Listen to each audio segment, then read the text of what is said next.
Dando sequência, teremos agora o quinto painel, intitulado Ações Afirmativas nas Relações de Trabalho. Para integrar o nosso dispositivo, convidamos o Dr. Mauro Moreira de Oliveira Freitas, Dra. Adenir Alves da Silva Carruesco, Dr. Alberto Bastos Balazeiro e excelentíssima desembargadora do TRT de Campinas, doutora Larissa Carota Martins da Silva Scarabelin, que assume a palavra na condução dos trabalhos. Bom dia novamente. Em primeiro lugar, eu gostaria de parabenizar a comissão organizadora deste evento, que já está na sua 24ª edição, sempre com um público muito expressivo, temas atuais, palpitantes, e capitaneados por renomados conferencistas. Eu gostaria de aproveitar a oportunidade também para agradecer o convite que me foi feito pelo ilustre presidente Samuel Hugo Lima, do nosso TRT 15, que me convidou para participar como mediadora deste tão importante painel, algo que me deixou muito honrada. E este painel ele tem o tema Ações Afirmativas nas Relações de Trabalho, composto por ilustres juristas e autoridades, que adiante terei a honra de apresentar. A relevância deste tema se atesta porque é sabido que, hoje em dia, não basta mais dizermos apenas que não discriminamos, que simplesmente dizer que não temos preconceitos. Essa fase já passou. No momento, nós temos que nos posicionar, seja na sociedade, seja como operadores do direito, seja como integrantes do Poder Judiciário, e a favor dessas demandas das pessoas pertencentes a grupos minoritários, discriminados e vitimados pela exclusão, seja socioeconômica, política, de acesso à educação, à saúde, emprego, bens materiais. Então, há necessidade de iniciativas concretas para combater e corrigir as discriminações, as desigualdades raciais, étnicas, de gênero, por idade e outras, por meio de medidas afirmativas, compensatórias e reparatórias. E essas ações afirmativas também parecem ser um caminho a ser seguido pelo Poder Judiciário, para que possa exercer o seu papel de efetivo garantidor dos direitos individuais, coletivos e sociais, mas de forma equitativa e antidiscriminatória. Sob a ótica do Judiciário, o CNJ já vem editando diversas resoluções, especialmente a 203, que dispõe sobre a reserva aos negros no âmbito do Poder Judiciário de 20% das vagas oferecidas nos concursos públicos para provimentos de cargos efetivos e de ingresso na magistratura. Existem outras resoluções também do CNJ. Enfim, o tema é palpitante. Tenho certeza de que estamos todos ansiosos para ouvir os nossos palestrantes, os quais eu peço licença para resumir os seus extensos currículos, já agradecendo imensamente a presença e a aceitação do convite.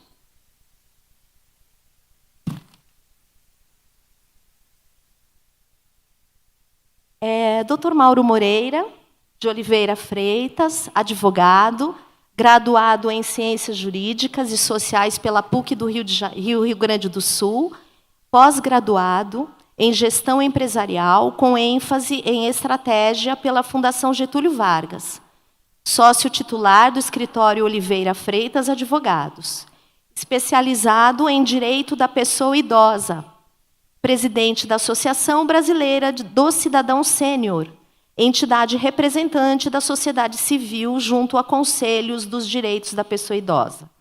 presidente do Conselho da Pessoa Idosa do Distrito Federal, biênio 2023-2025, representando a sociedade civil pela OAB do Distrito Federal. Integrante e ex-presidente da Comissão de Defesa dos Direitos da Pessoa Idosa, OAB Distrito Federal. Conselheiro jurídico da Confederação Brasileira de Aposentados e Pensionistas.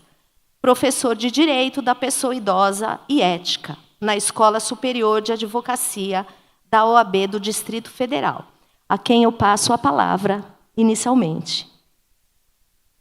Bom dia a todos e a todas. Gostaria de agradecer a presença aqui ao TRT da 15ª Região. É uma oportunidade ímpar a gente estar aqui com esse público, com esse nível de compreensão e protagonismo na sociedade brasileira, porque esse tema é extremamente importante e relevante para nós, que é o envelhecimento da população brasileira de forma acelerada e os seus reflexos nas relações sociais e nas relações jurídicas também. Então, queria agradecer ao TRT da 15ª, na pessoa do desembargador Samuel, a quem eu gostaria de também agradecer aos demais integrantes, na pessoa também do meu amigo, Dr. Fábio Aguiar, que propiciou para nós essa oportunidade de trazer esse tema tão relevante nesse painel também, com um tema de vanguarda e que mostra que o TRT da 15ª Região está à frente de outros TRTs e de outros tribunais, inclusive, trazendo esse tema que é novo para a sociedade brasileira, mas que vai impactar profundamente nas nossas relações do dia a dia.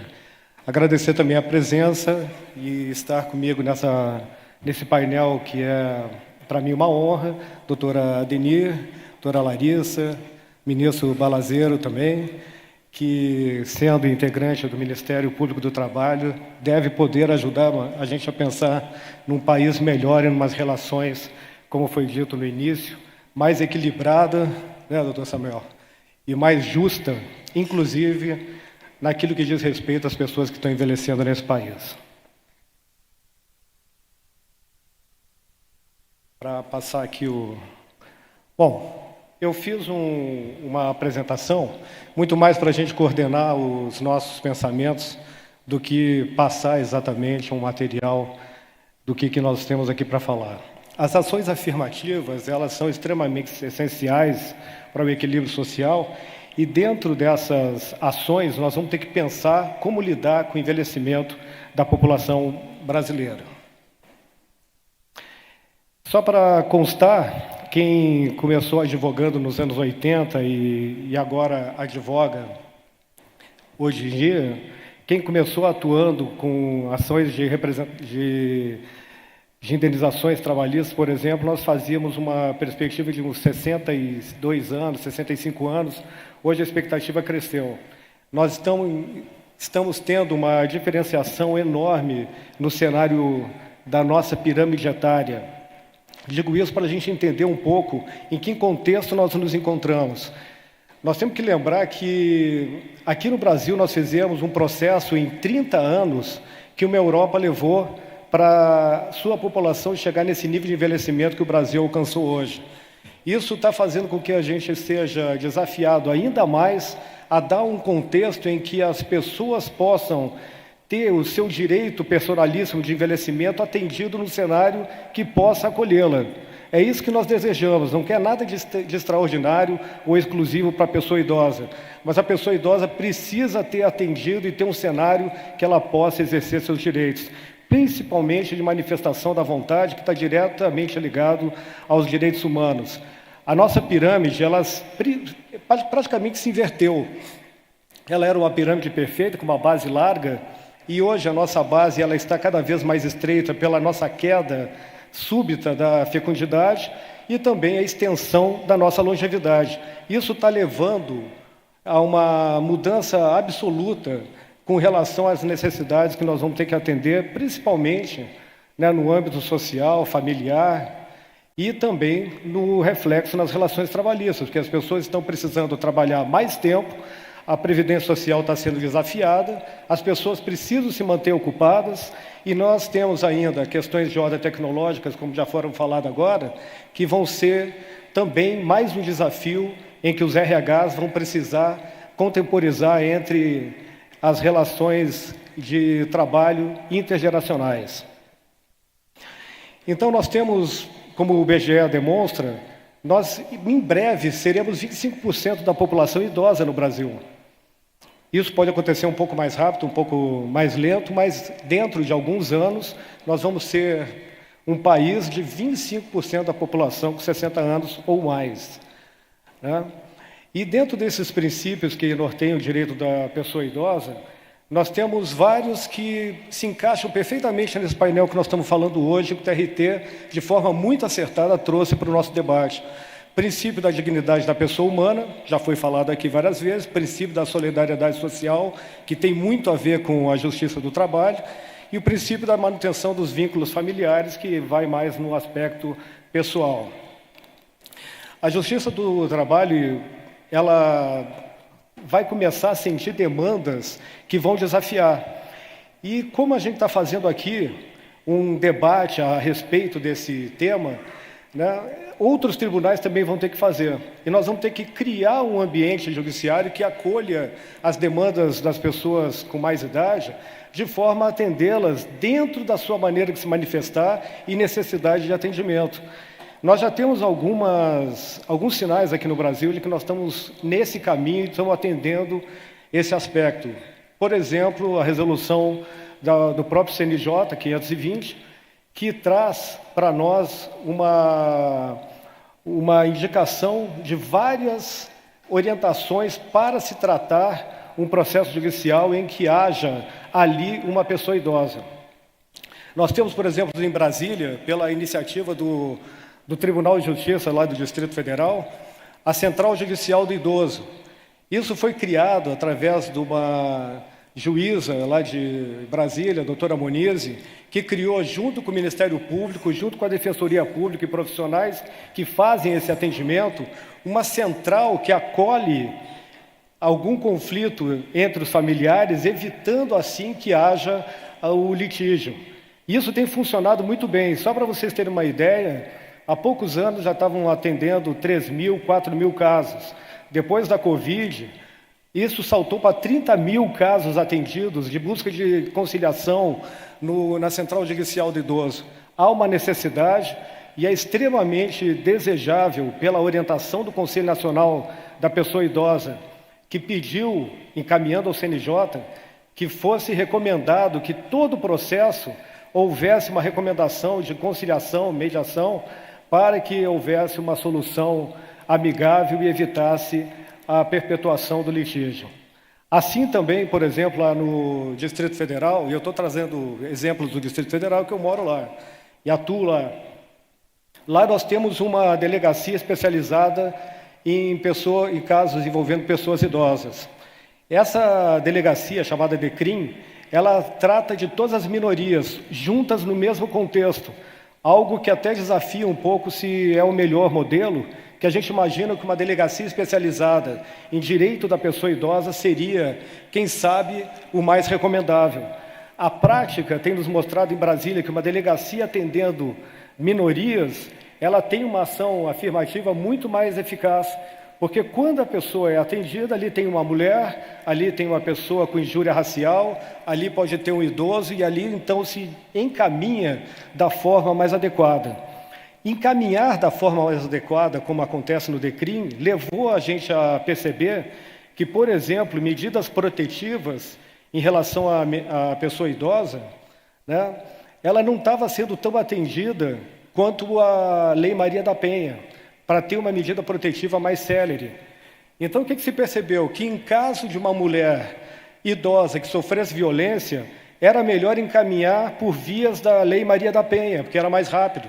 Então, hoje tem um projeto de lei, instigado pela delegada titular lá da DECRIM do Distrito Federal, um projeto de lei que deve entrar agora em vigor, que equivale a violência contra a pessoa idosa em ambiente domiciliar ao mesmo procedimento da Lei Maria da Penha. Isso vai fazer com que as medidas protetivas, que lá em Brasília pode se conseguir de meia hora, 2 horas, né, sejam mais eficazes e possam, então, ter o efeito desejável. Os marcos legais eu vou pedir licença para fazer aqui uma linha do tempo com relação à lei para a gente se posicionar. O marco legal do direito da pessoa idosa, né, é o Estatuto da Pessoa Idosa. Ela fez 20 anos no ano passado.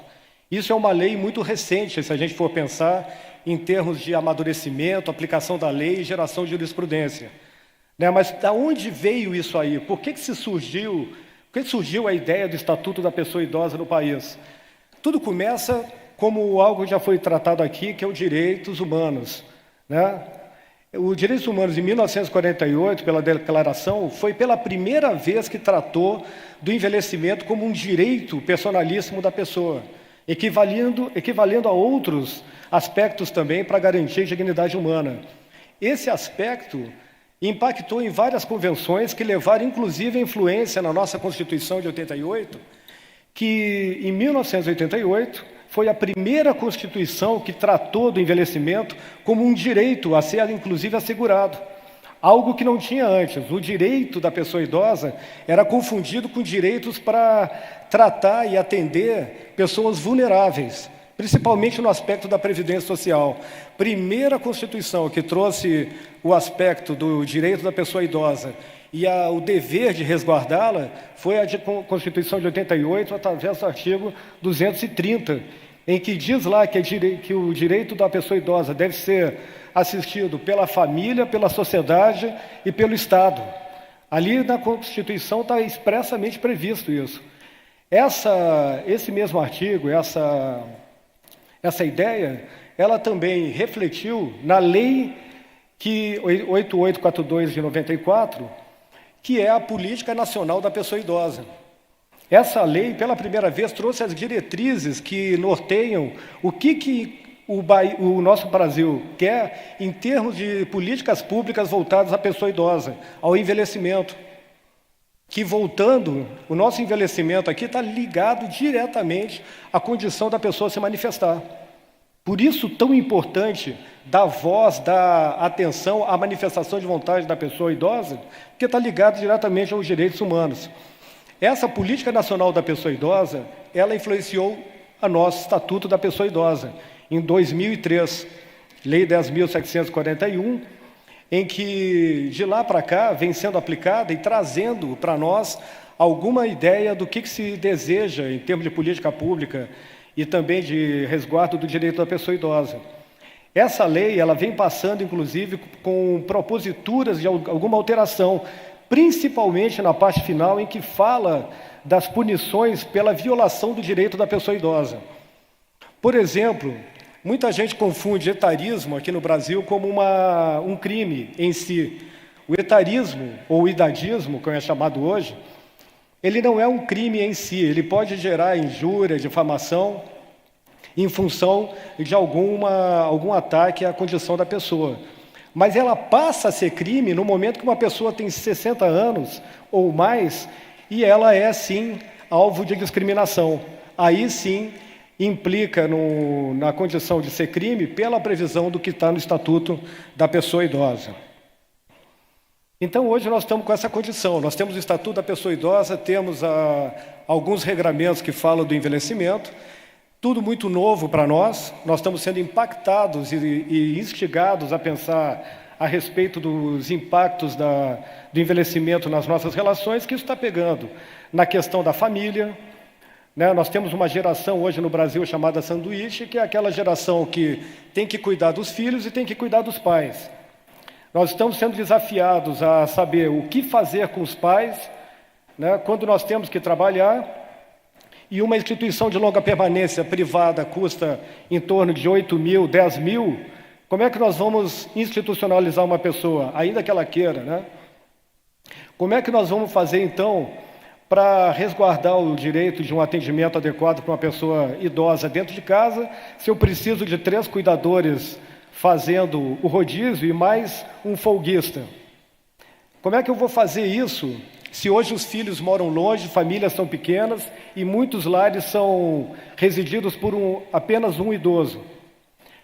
Isso é um ambiente que vai gerar uma relação de trabalho domiciliar, de doméstico e que nós vamos ter que voltar um pouco ao tempo das provas e como é que se fazia isso com relação ao direito envolvendo a empregada doméstica, o empregado doméstico, porque hoje se teve uma solução que se construiu ao longo do tempo, que as pessoas não têm como fazer e-social, fazer o controle de registro de horários de entrada e saída, fazer provas com relação à empregada doméstica. E eu não estou aqui criticando, estou dizendo que de fato acontece. Ninguém mais está buscando ter uma relação domiciliar com o empregado doméstico, está tendo diarista. Chega a terça, chega a quinta e assim nós não temos relação de trabalho. Mas isso não é possível numa ação de cuidador com relação aos pais, porque ele tem que ir todo dia. Então nós vamos ter uma condição imposta de uma condição de leis trabalhistas que não são simples, são complexas até por merecido resguardo do hipossuficiente que é o trabalhador, mas que vai impactar nas pessoas idosas. Como é que elas vão fazer isso? Nós vamos ter que pensar. Uma senhora de 83 anos, tratando com 2 cuidadores, mais jovens, muito mais dinâmicos e espertos para entrar, quem sabe, com uma ação até maliciosa, quem é que defende? Quando é que é o momento de pensarmos na Justiça do Trabalho, de termos algum tipo de resolução que trate de casos envolvendo pessoas idosas, com algum tipo de ação ou mediação, uma conciliação prévia com um olhar mais de uma cultura gerontológica, que é o que nós vamos precisar do país? Porque eu quero lembrar aos senhores e senhoras que a gente tem um problema sério ao longo da longevidade, que é recorrente, que é a demenciação. Não é nada difícil da gente enxergar numa família que nós vemos a condição de alguém que vai perdendo a sua capacidade cognitiva. Então, uma senhora, um senhor que não quer acompanhamento, está morando sozinho, começa a ter algum tipo de deficiência na capacidade cognitiva, isso pode gerar o início de demenciação, que pode levar hipersexualidade. Hipersexualidade pode levar a um dano moral, assédio sexual. Pode levar à violência, porque a pessoa demenciada ela pode ter alguns traços de agressividade. Isso também pode levar a algum problema de ordem trabalhista, se o empregado for agredido, né? Ele pode esquecer ou não saber fazer todos os atendimentos do que diz respeito às ações envolvendo o direito do trabalho, então nós vamos ter esses problemas, nós vamos ter que atendê-los. E aí eu pergunto, havendo uma ação trabalhista, que a gente vê ali sinais muito claros de abuso de direito, como eu já tive que defender uma senhora que mora sozinha aqui em São Paulo, uma ação de 237 mil contra ela, né? A gente sabia que aquilo ali era algo que se equiparava a um assédio financeiro.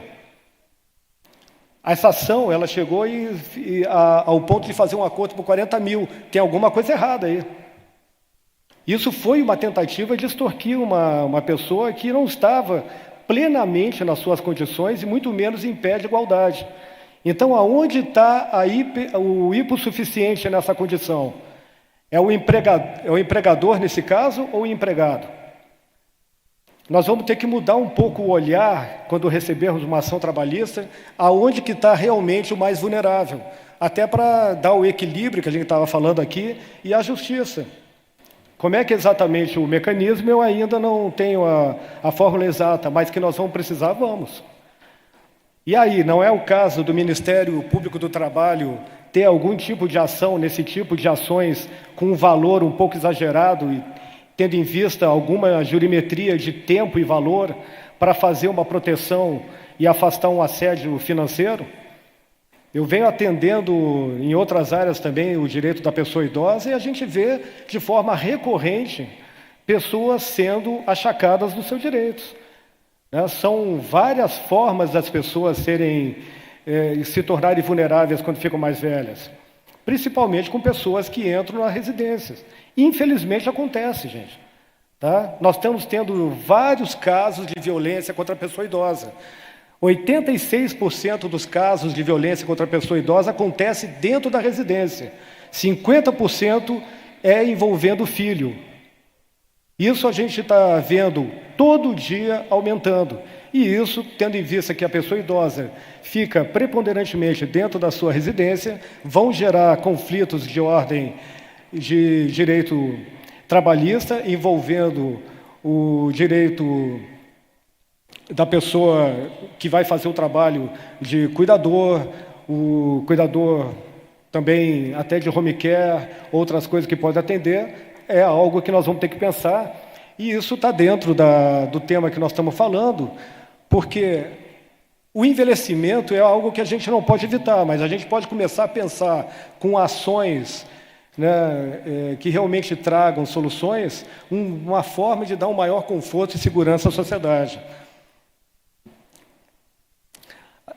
Nas partes da Justiça do Trabalho, né, a gente está falando aqui, nós temos vários problemas. Por exemplo, nós ainda não contamos com a regulamentação da profissão do cuidador. Nós não temos essa regra ainda. O cuidador de idoso ele é equiparável ao empregado doméstico e ponto, né? Essa questão do assédio financeiro é algo que vem se repetindo e crescendo muito. A gente vai ter que ter um olhar diferenciado também para isso, né? A vulnerabilidade contra a pessoa idosa, a discriminação, né? Tudo isso são coisas que o envelhecimento está levando a nós a um campo de desafio. E aí a gente entra num assunto que eu gostaria de dar o fechamento aqui com relação ao envelhecimento da população idosa de forma acelerada, né? Porque isso está acontecendo. No Rio Grande do Sul nós já temos mais avós do que netos. Se a gente perceber nas ruas, nós não vemos mais loja de brinquedo de criança, nem de roupinha de criança. A gente vê uma rua de farmácias, né? Isso é uma realidade. Isso está trazendo para nós um sinal de que, de fato, o cenário está mudando. E aí a gente começa a pensar como é que vão ser essas nossas ações trabalhistas, como é que vão ser operadas essas perícias, como é que vão ser o nível de atendimento, inclusive em audiências presenciais. Tudo isso vai ter que ser repensado e nós vamos ter que achar uma solução. Mas o etarismo, ou o chamado idadismo, que é uma terminologia que o pessoal tem usado mais, principalmente de Portugal, são essas condições em que nós vemos o impacto de quem envelhece nas relações de trabalho. Saindo agora da problemática do que vai ser levado à Justiça do Trabalho em função do envelhecimento, queria trazer aqui a questão da relação de trabalho com quem é envelhecido e o próprio mercado. Então, o etarismo, ele é esse preconceito, essa dificuldade de encontrarmos, a partir dos 40, 50, 60 anos, o mercado de trabalho aberto para uma possibilidade. E o etarismo acontece no ambiente de trabalho em 3 níveis básicos. Na hora do recrutamento, nas relações mesmo, na constância, porque as oportunidades têm que ser a mesma, tendo em vista a condição física, né, da pessoa para algumas atividades, como, obviamente, para corpo de bombeiro, bombeiros mesmo para atuar em edifícios, qualquer atividade militar, policial que exija a condição física é uma situação. Agora, o aspecto de competência, conhecimento, não pode ser barrado ou ter algum trabalhador diminuído em relação à sua idade. Então, isso é um problema, vão gerar esses pedidos, esses conflitos, principalmente na ordem de dano moral. E com relação à dispensa também, que os senhores já devem ter aqui conhecimento de várias jurisprudências, principalmente no que diz respeito às dispensas horizontais, quando se fazem aqueles planos de demissão em conjunto, em quantidade, dependendo da situação, da como ela é conduzida, pode sim gerar uma percepção de preconceito ali, né, de descarte de pessoas com mais idade, e isso vai gerar problemas sem dúvida. Hoje, 26% da população brasileira tem mais de 50 anos, tá? Mas até 2040, que é daqui a pouco, 57% da força de trabalho terá mais de 45. Então, vocês imaginem como é que vai ficar essa condição para nós. Nós vamos ter que ter ações afirmativas para que a gente possa continuar no mercado de trabalho sem nenhum tipo de preconceito, né, e que a gente possa realmente desenvolver uma atividade, porque nós vamos precisar isso em termos de manutenção da nossa qualidade de vida, de participação em propósito de vida e manutenção também de finanças. Porque a Previdência Social, obviamente, não vai atender a todos e a todas. Com relação às empresas também, aqui no Brasil, nós fazendo pesquisa, a gente descobre que elas ainda têm uma percepção etarista. Tá? Eles não têm uma percepção assim de contratar, ser instigado a trazer pessoas sêniores. Pelo contrário, há uma dificuldade nesse sentido, e os RHs, às vezes, são levados a esse pensamento, como, por exemplo, uma condição que pode levar um etarismo por um contexto que são os planos de saúde.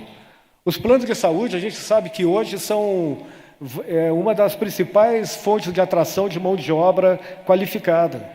Mas se a gente contrata muitas pessoas sênior numa atividade qualquer, fabril, que seja, o que acontece? A sinistralidade do plano aumenta pela utilização do plano. E essa sinistralidade aumentando, aumenta a condição do valor do plano, que aí a empresa é obrigada ou pagar a mais ou ir para um plano que não seja tão atrativo assim em termos de mercado. Isso acaba refletindo num etarismo não desejável, mas aplicável, porque a pessoa que faz gerenciamento de RH, obviamente, vai preferir uma pessoa mais jovem, que use menos o plano e que não gere a sinistralidade que pode aumentar o custo do plano e a sua menor condição de atrair os melhores no mercado de trabalho. Algumas pesquisas eu sugiro para vocês no site do Mature, traz essas condições como diversidade, equidade e inclusão são esquecidas, né? Principalmente a condição da pessoa idosa, 45% das empresas levam isso em consideração. Né? Contar com força de trabalho também, gente, tem vantagens. 48% destacou o ganho da experiência e melhoria na gestão de conhecimento. Melhoria nas relações interpessoais. Pessoas sênior, elas levam a maior estabilidade nas relações. Melhoria no clima organizacional e complementariedade também de times. E aí isso está com o RH, isso tem levado em consideração também que muitas empresas não estão ainda preparadas para esse mercado que está envelhecendo, e 57% da população vai ser sênior daqui a uns anos, e nós não estamos ainda preparados para trabalhar exatamente com isso. Né?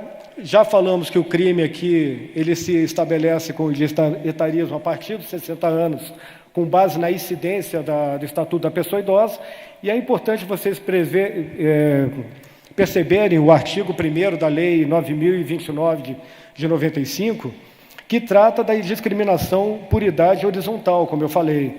Então, a Justiça do Trabalho já tem aplicado isso para fins de reintegração, inclusive de aplicação de multa alternativa. Então, todas essas questões estão levando a jurisprudências, estão alterando o nosso cenário em termos de justiça do trabalho. Nós vamos ter que repensar isso aí.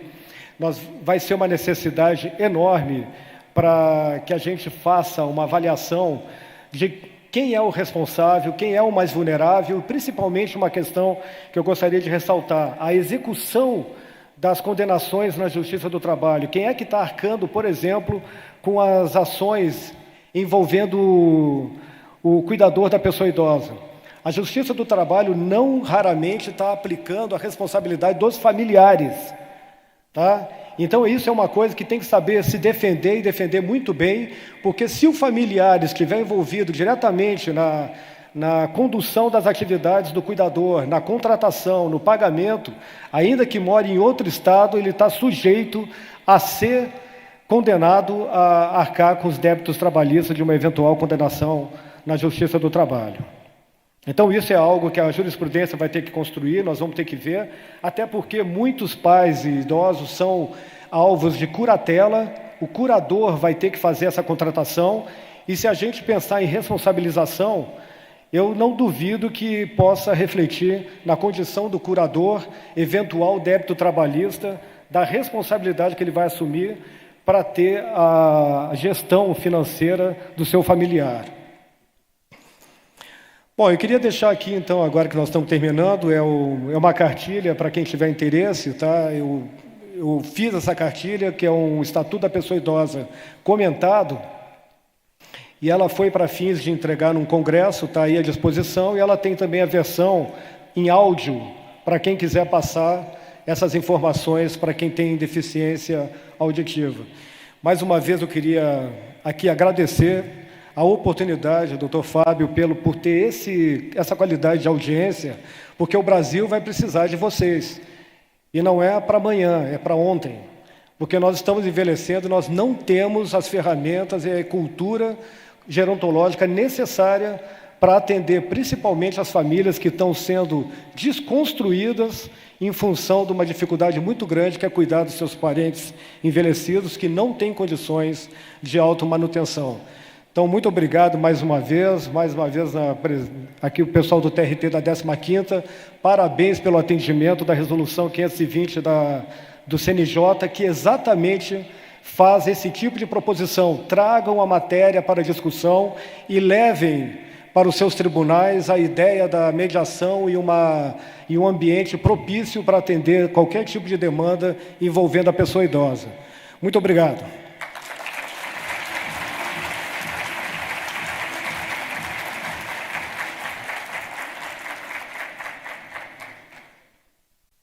Muito bem, eu parabenizo o Dr. Mauro pelo brilhantismo da palestra. Tocou em temas muito sensíveis, muito delicados, e eu tenho certeza de que todos aqui sabem dessa questão da inversão da pirâmide, da etária, né, da extensão da longevidade, mas quando ouvimos palavras de alguém tão inserido, né, nessa realidade, tão preparado para essas questões, é claro que nós ficamos assim bastante preocupados com essa situação, porque sabemos como é o mercado de trabalho, né, no Brasil, como que o mercado de trabalho encara essa mão de obra a partir dos 40 anos de idade, tá certo? Qual é a dificuldade nos planos de saúde para essas pessoas idosas, né, estarem inseridas, e como a perspectiva que o Dr. Mauro, né, eu acho que fez toda a sua palestra, essa perspectiva dos direitos humanos, focando especificamente nos direitos das pessoas idosas, como isso atualmente é importante, se a gente fizer até um paralelo com alguns países. Dias atrás eu ouvi uma notícia muito interessante, que o Canadá estava incentivando a ida de estrangeiros, daria a cidadania a estrangeiros que se dispusessem a cuidar de idosos, a trabalhar com as pessoas idosas. Então, isso me chamou muita atenção, me tocou, porque a gente sabe também em outros países como as pessoas idosas estão inseridas no mercado de trabalho, né? Tem países assim que chamam muita atenção, né? Em relação a isso, você vê muitos idosos trabalhando em diversas atividades. Então, realmente chegada a hora de, como disse no início, né, de adoção de medidas efetivas com relação a essa questão, porque é inexorável, é o nosso futuro, e esse dado que o Dr. Mauro passou, né, em 2040 teremos aproximadamente 57% de pessoas com mais de 45 anos, então só confirma, né, a relevância dessa perspectiva que a gente tem que ter e da tomada de posição e de iniciativas por meio dessas ações afirmativas. E claro que nós estamos aí num caminhar, mas há muito a que se fazer. Mas eu fiquei muito feliz e muito impressionada com essas estruturas que já existem, né? Que o Dr. Mauro falou, lá no Distrito Federal, as delegacias especializadas em minorias. Então, realmente, eu acho que existe, sim, uma perspectiva bem interessante para a gente desenvolver aqui no nosso país. Então, eu agradeço muito, parabenizo. E agora eu vou ler brevemente também um resumo do currículo da desembargadora Adenir Alves da Silva Carruesco, já agradecendo também a sua presença. Presidente do TRT da 23ª Região, Mato Grosso, ingressou na magistratura trabalhista no cargo de juíza substituta em 20 de 10 de 94, tomou posse no cargo de desembargadora do trabalho da 23ª Região em 10 de dezembro de 2021, é mestre em Direito e Magistratura pela Universidade Austral de Buenos Aires, recebeu inúmeras honrarias, inclusive medalha de honra da Universidade Austral de Buenos Aires, pela dissertação, nota 10 de mestrado, e o título de cidadã mato-grossense. Capacitou em diversos cursos jurídicos. Então, com muito prazer, eu passo a palavra à desembargadora. Senhoras e senhores, bom dia.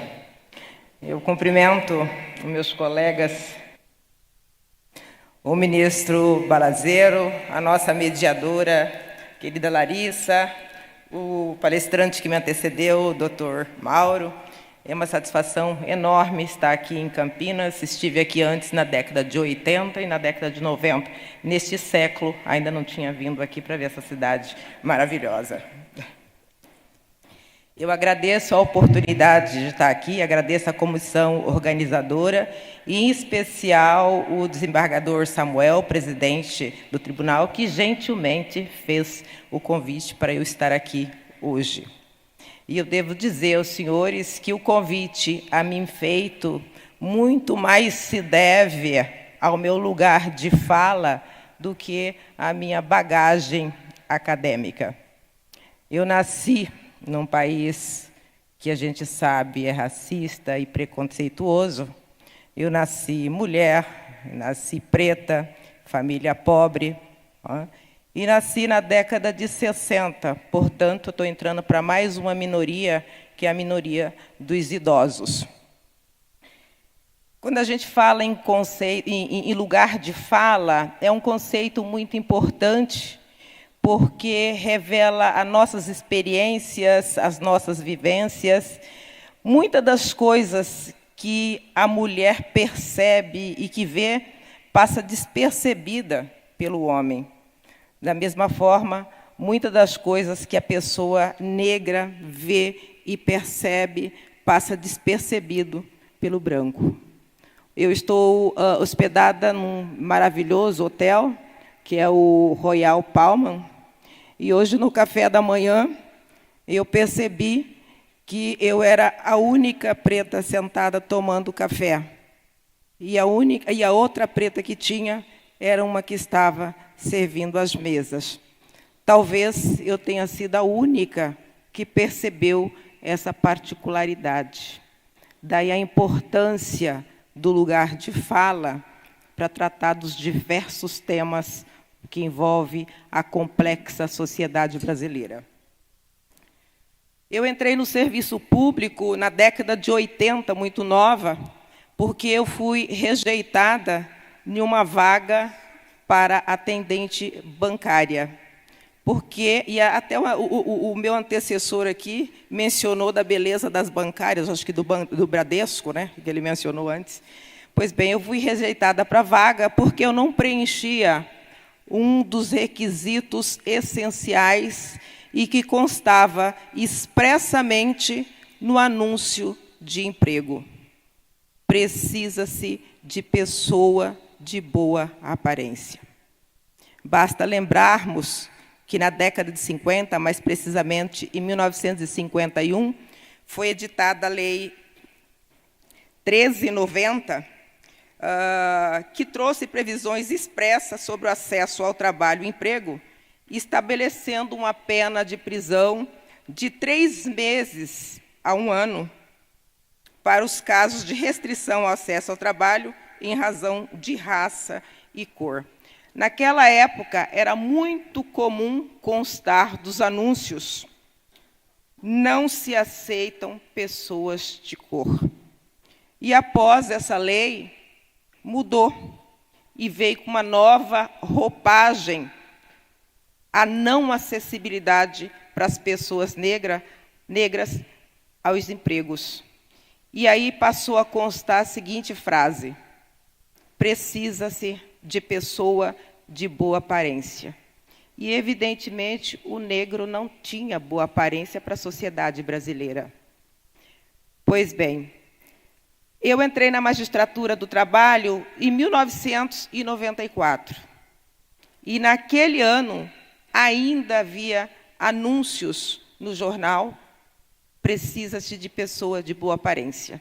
Me lembro que em Cuiabá, naquele ano, houve uma ação do Ministério Público para combater esse tipo de anúncio em jornais. Estamos falando da década de 90. E, inclusive, quando eu tomei posse no cargo de juíza, eu aluguei um apartamento em Cuiabá, e quando eu cheguei, quando eu entrei no elevador, um dos moradores me perguntou: a senhora veio para fazer a faxina no apartamento 203? E eu respondi: não, eu vim para fazer a faxina no outro apartamento. E eu deixei para que ele mesmo descobrisse depois que eu não era a faxineira por ele contratada. Pois bem, dentro desse meu lugar de fala, dessa contextualização, eu venho aqui falar com vocês sobre o tema das ações afirmativas nas relações de trabalho. Segundo Rui Barbosa, a verdadeira sabedoria não está no acúmulo de informações, no acúmulo de conhecimentos. Até porque, hoje, na era da informação, vocês têm essas informações, esses conhecimentos nas redes sociais, em todos os lugares, né? Segundo ele, a verdadeira sabedoria está nas próprias ideias, nascidas da profunda reflexão que se faz sobre tudo que se aprende. Então, a minha proposta aqui, desse bate-papo, não chamo de palestra, eu chamo de bate-papo, é trazer à reflexão esse tema das ações afirmativas, para que cada um produza a sua própria ideia. Pois bem, e quando eu falo de ações afirmativas, eu gosto de fazer um pequeno exercício.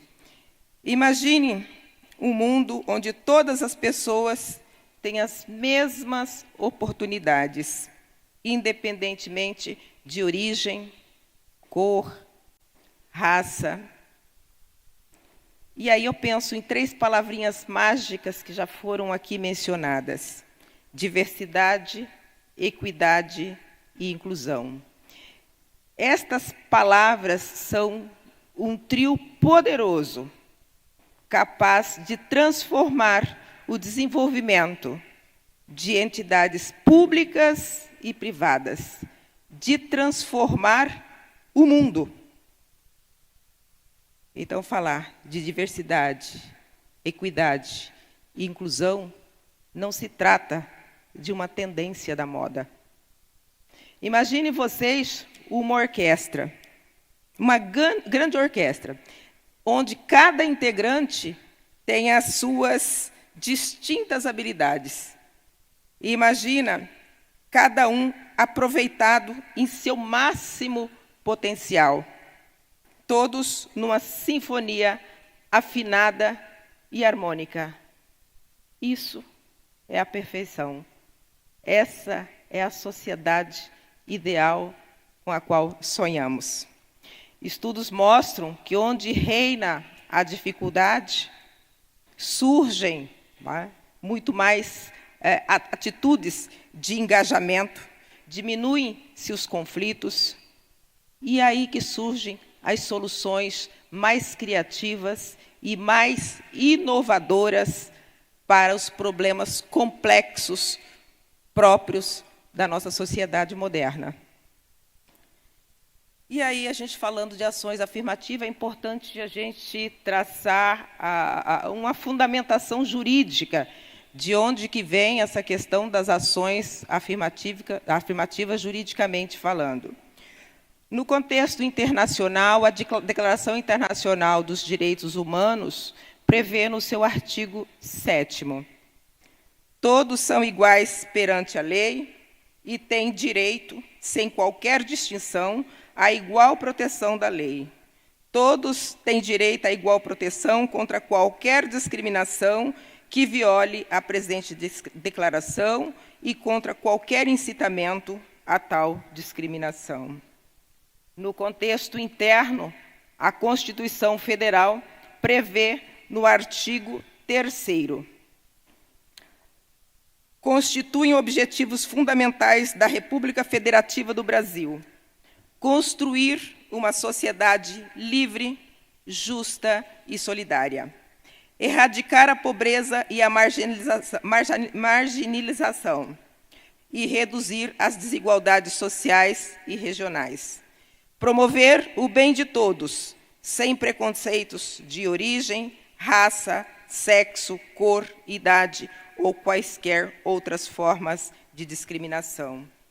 Então, a origem dessas ações afirmativas está justamente no princípio da igualdade, proclamado tanto na Declaração Universal dos Direitos Humanos como na Constituição Federal Brasileira. E este tema de ações afirmativas do princípio da igualdade nos remete à transcrição de um pequeno trecho da oração aos moços, discurso que Rui Barbosa preparou em 1921. E ele dizia o seguinte: a regra da igualdade não consiste senão em aquinhoar desigualmente aos desiguais, na medida em que se desigualam. Nessa desigualdade social, proporcionada à desigualdade natural, é que se acha a verdadeira lei da igualdade. E com essa inspiração, eu trago aqui um conceito do que seriam as ações afirmativas. São um conjunto de medidas de caráter temporário destinadas a favorecer determinadas pessoas ou grupo de pessoas, com o objetivo de eliminar ou reduzir as desigualdades sociais, culturais ou econômicas que as afetam, bem como garantir que grupos subrepresentados, normalmente aqueles que foram discriminados, tenham uma maior representatividade. E a nossa Constituição Federal, como nós sabemos, ela traz valores, princípios e regras. E na interpretação constitucional, nós temos que levar em consideração o caráter deôntico dos princípios, ou seja, eles são autoaplicáveis e de observância obrigatória, não dependendo de qualquer complementação legislativa.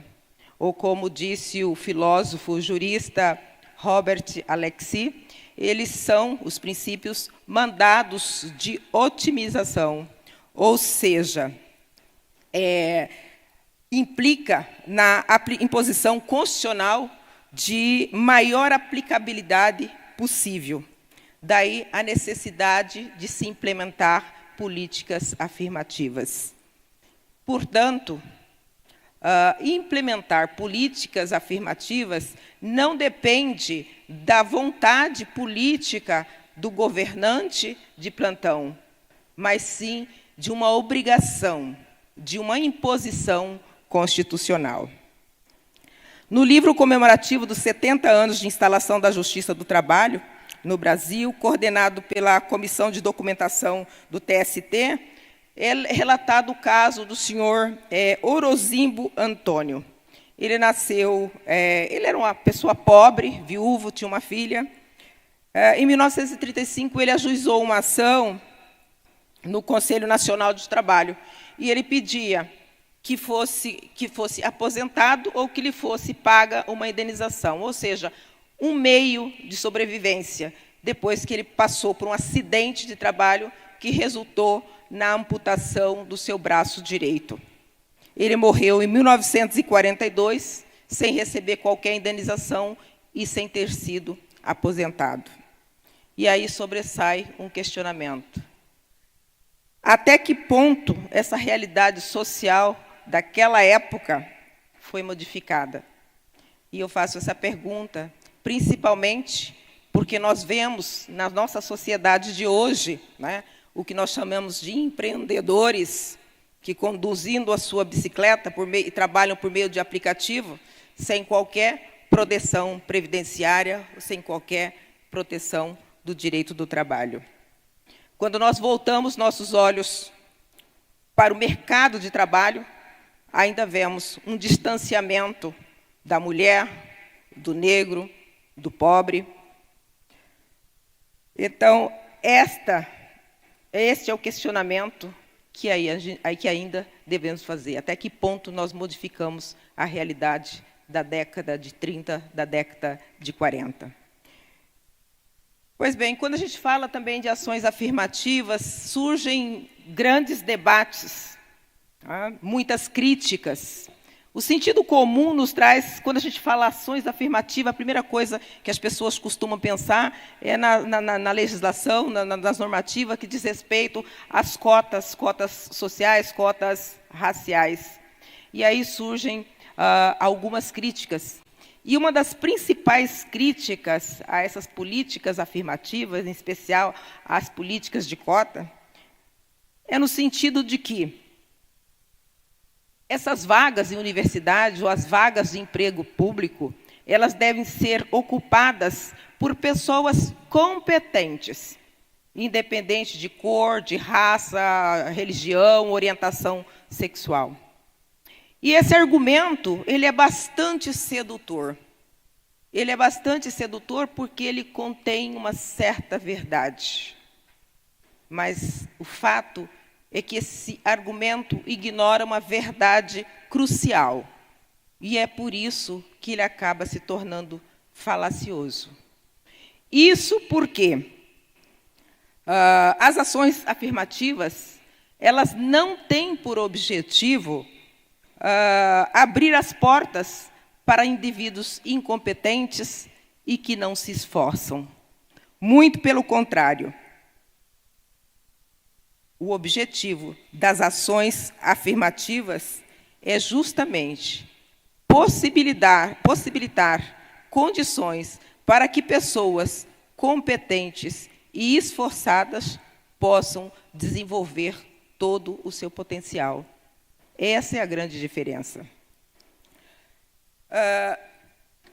E a gente tem que levar em consideração também que a capacidade não é um atributo inato do ser humano, mas é algo que pode ser cultivado, que pode ser aprimorado quando dadas as condições ideais e, principalmente, quando é concedido um ambiente inclusivo, um ambiente saudável e que verdadeiramente promova o desenvolvimento pessoal e profissional. Eu gosto sempre, quando faço uma fala sobre ações afirmativas, deixar claro que, na minha percepção, do meu lugar de fala, que eu coloquei desde o princípio, eu defendo a igualdade de oportunidade, mas nunca privilégios injustificados ou desarrazoados. Trata-se de dar uma equiparação, condições, de dar as armas para que cada pessoa possa empreender a sua própria luta para o seu desenvolvimento pessoal e profissional. E aí eu gosto também de citar um poema, que é um desses que a gente deveria ler pelo menos uma vez na vida, é da uma autora colombiana chamada Ana Cristina Uribe. O texto diz, o nome do texto é Como Anular uma Pessoa. E no texto dela eu trago aqui apenas uma parte, e ela diz o seguinte: o sistema que pretende, por demagogia, dar tudo às pessoas, sem exigir nenhum esforço, as tornam as mais pobres entre as pobres. É uma das faces da miséria humana, a falta de iniciativa, o desperdício de talentos, potencialidades e capacidades com que quase todos os seres humanos são dotados. Quem recebe tudo de graça se transforma em um indigente, porque assume a posição de vítima que só se queixa, acredita que os outros têm a obrigação de colocar tudo em suas mãos e considera uma desgraça desenvolver-se em um trabalho digno. É muito difícil que alguém que recebeu tudo de graça algum dia queira se tornar útil para si mesmo. Parece-lhe que todos ao seu redor são responsáveis por fazer com que viva bem. e quando essa ajuda não chega, culpa os outros por sua desgraça. Então, eu repito e deixo claro, é o meu lugar de fala, né? Que falar de ações afirmativas é falar de oportunidades e condições para que pessoas competentes e esforçadas, que historicamente foram marginalizadas e excluídas, possam desenvolver todo o seu potencial. Mas aqui eu gosto de fazer também um destaque para emoldurar toda essa minha fala. Muito cuidado com o discurso puramente meritório. Muitas das vezes, mesmo que se conceda uma igualdade material entre as pessoas, né, com desnível social ou desnível racial ou de gênero, mesmo assim não se consegue o objetivo desejado. Porque é preciso levar em consideração outros capitais que não o material. E aqui eu me refiro ao capital histórico, por exemplo, ao capital cultural, e, por que não, o capital da branquitude, que significa a posição de superioridade que a pessoa branca tem em relação à pessoa preta dentro da sociedade brasileira. E essas perspectivas da branquitude, do conceito e como isso se dá, é trazido por autores como Franz Fanon, e aqui no Brasil o Guerreiro Ramos, Cida Bento e outros. E eu quero aproveitar, né, pedir permissão dos senhores para fazer contar uma pequena história curtinha aqui da minha vivência dentro dessa questão desse capital imaterial. Vou falar de 2 homens. Um nasceu pobre, descendente de povos escravizados. O outro nasceu branco, loiro, olhos azuis, descendente de povos europeus. Ambos nasceram no século passado, na década de 20. Nasceram na mesma década. Ambos eram semi-analfabetos, ou pelo menos não frequentaram a escola formal.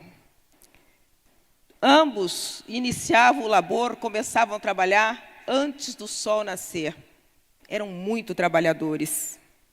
No começo da vida profissional dessas 2 pessoas, eles trabalhavam por conta alheia, sem carteira assinada, sem as proteções do direito do trabalho, sem a proteção dos direitos previdenciários.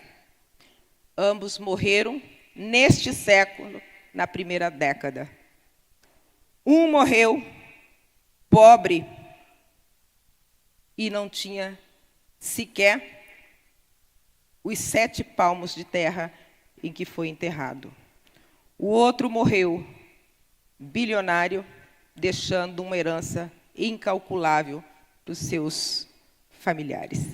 O preto era meu avô, Antônio José. E aí a pergunta, a reflexão que nós fazemos sobre isso é: qual foi o grande diferencial entre esses 2 homens? Já que eles começaram com capital material muito semelhante, muito equivalente. E, por coincidência, os 2 viveram no Paraná, em cidades distintas. Um nasceu no Rio Grande do Sul e veio para o Paraná, e o outro em Minas Gerais e veio para o Paraná. Na minha percepção, a grande diferença estava no capital imaterial.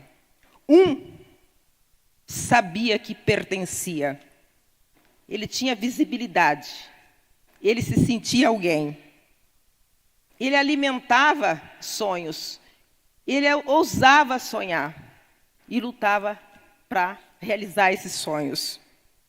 Ele tinha uma posição, ainda que inconsciente, de superioridade dentro da sociedade. A intersubjetividade social, coletiva, ditava que o lugar dele era na casa grande.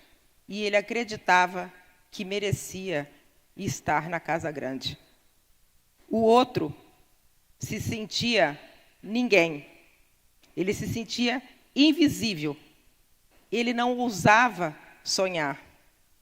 Diferente do outro, dele foi roubado a sua ancestralidade, foi roubado a sua história cultural, a sua história como um todo.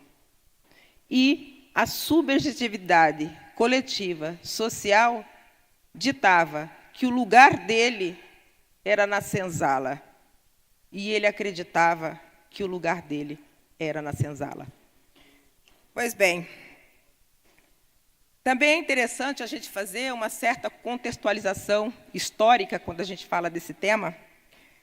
Muitas das vezes, principalmente no sentido comum ou entre estudantes, quando se fala de ações afirmativas, as pessoas costumam pensar que pode traduzir uma ideia uma ideologia de esquerda, mas muito pelo contrário. A gênese das ações afirmativas está muito ligada à história norte-americana, que é um país, sabemos, capitalista, principalmente na época, né, liberal, e na época com forte viés de direita. Desde os primeiros passos da Associação Nacional para o Progresso das Pessoas de Cor nos Estados Unidos, até o julgamento do famoso caso Oliver Brown versus Board of Education, foi uma trajetória de muito progresso.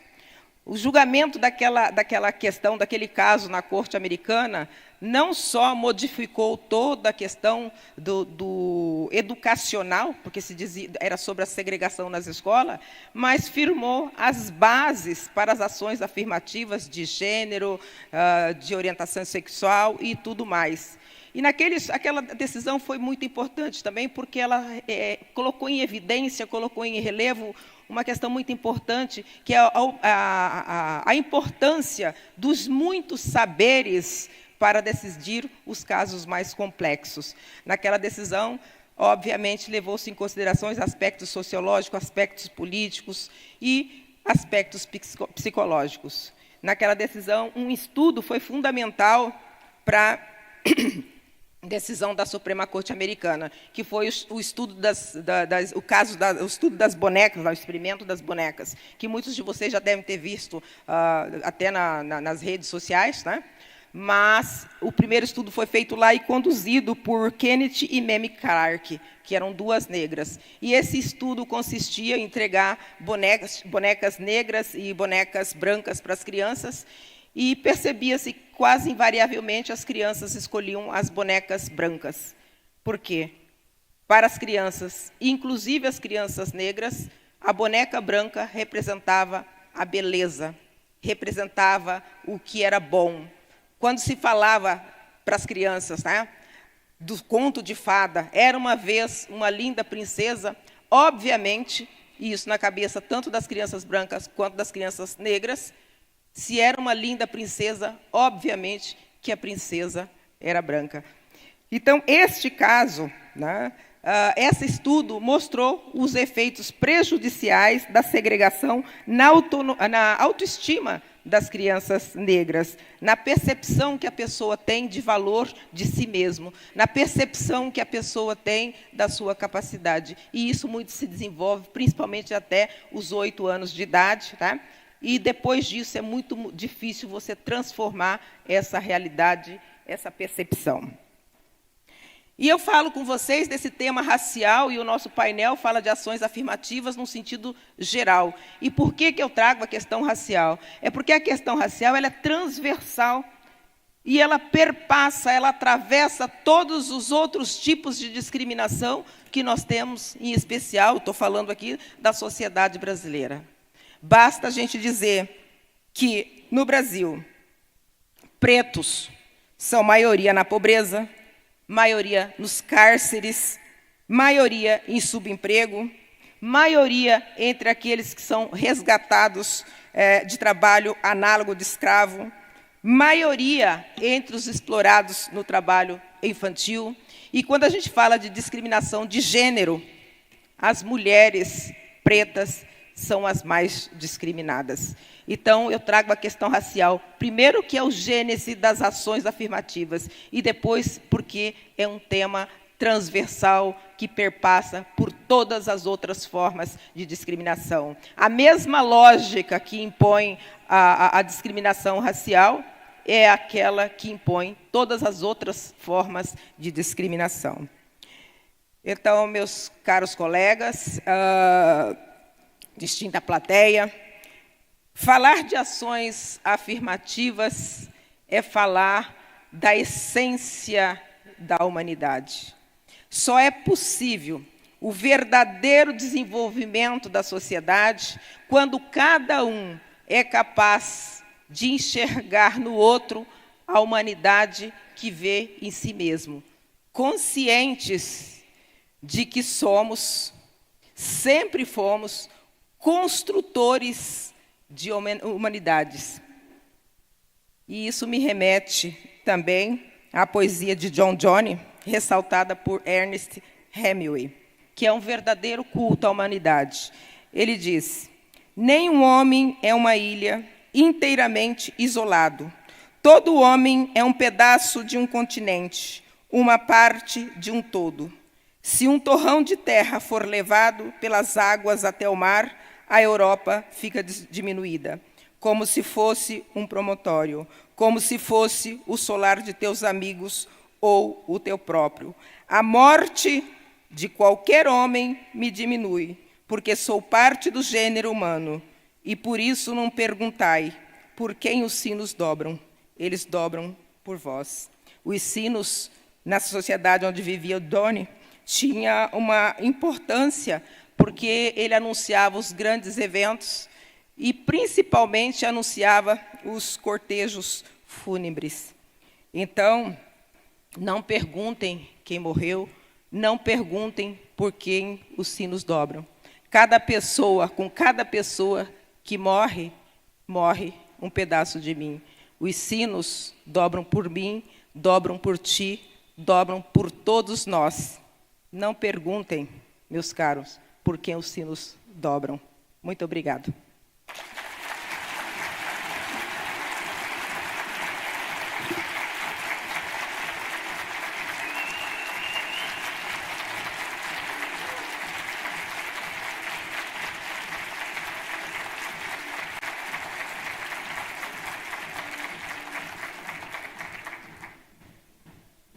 Bom, eu gostaria de parabenizar a desembargadora Denire pelo brilhantismo da palestra. É uma palestra muito humana, muito sensível, mas também muito técnica. E como é importante essa expressão, esse conceito do lugar de fala. Como isso tem que ser muito ressaltado num mundo digital, em que todo mundo fala tudo, né? Parece que todo mundo sabe falar sobre tudo, sobre todos os assuntos, e como é importante detectarmos exatamente quem está falando, qual é o lugar de fala desta pessoa que está falando, que está passando essas informações, que está passando os sentimentos dela, para que a gente possa efetivamente detectar qual a necessidade, qual a dificuldade dessa pessoa, no caso das minorias, dos discriminados, para que possam ser elaboradas políticas tendentes a minorar, a reduzir essa discriminação. Agora, quando a desembargadora fala, e falou muito bem, em competência, em mérito, isso é absolutamente imprescindível e define muito, porque o que a gente mais ouve hoje em dia é que, mas e o mérito? Tem que conseguir, tem que chegar quem tem mérito, tem que vencer quem tem mérito. Sim, mas desde que estejam nas mesmas condições, como ela bem disse, desde que tenham as mesmas armas para lutar.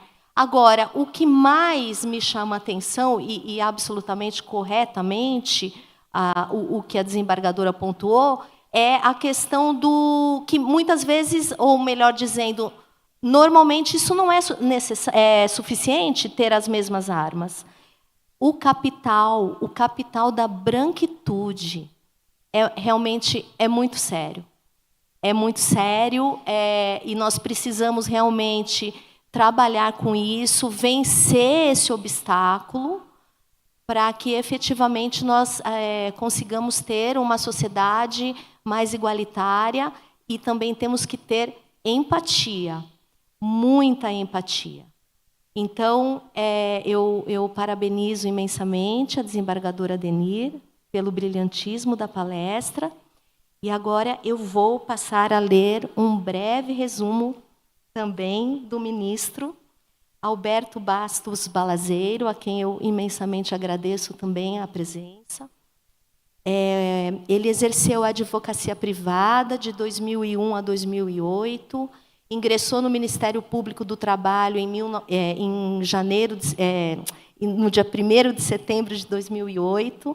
De 2013 a 2017, foi procurador-chefe do Ministério Público do Trabalho na Bahia.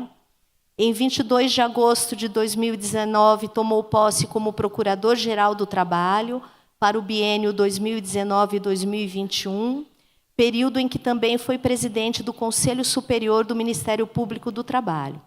Em 21 de julho de 2021, tomou posse como ministro do Tribunal Superior do Trabalho.